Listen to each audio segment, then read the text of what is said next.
Scene that we put together in about a week. We have a lot of post effects in this, so they're around 10 different passes. One of the things you'll see here, you'll see some lens ghosting effects from bright lights. We have the flares.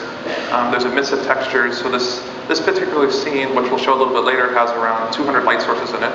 So with deferred, it's really easy for us to toss lots of lights into the scene.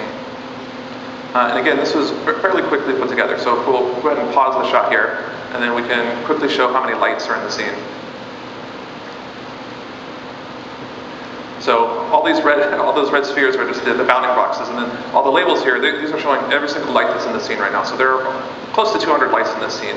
So deferred naturally handles that quite well. And so now we'll show you a couple of the render targets that are associated with this deferred render. So here we have the normal buffers. So we have a normal buffer where we're computing normal for every pixel, and this allows us to do some interesting lighting. And here's the depth spec buffer. And then if we go back, we'll show you one of the other post-processing effects. So here, one of the neat things we can do with this deferred render is that we can make our lights emit, and we have this nice full screen bloom effect. And so we're doing this emissive material. And so we're going to continue on and let the camera continue its path. And then we're going to show off some of the bullet physics that we've added to this demo.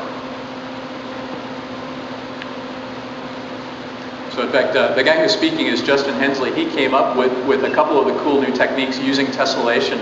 We talked to an artist a couple weeks ago who said he spends a lot of time drawing rocks. That doesn't make a whole lot of sense. And we said, well, why don't we just have him draw blobs? And feel free to watch. So there's our mecha character. Draw blobs, and we'll use the tessellation to procedurally generate all of the new fractures done.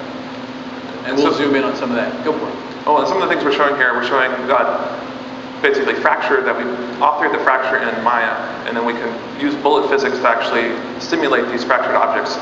But then also when you do this fracture, you have a lot of large chunks, but you'd actually like to add some more detail. So we're using Takehiro's rigid body particle system to add a little bit more debris into the system. But as you were mentioning, one of the problems with all this debris is that we would like some variation, but we don't want to have an artist spend all their time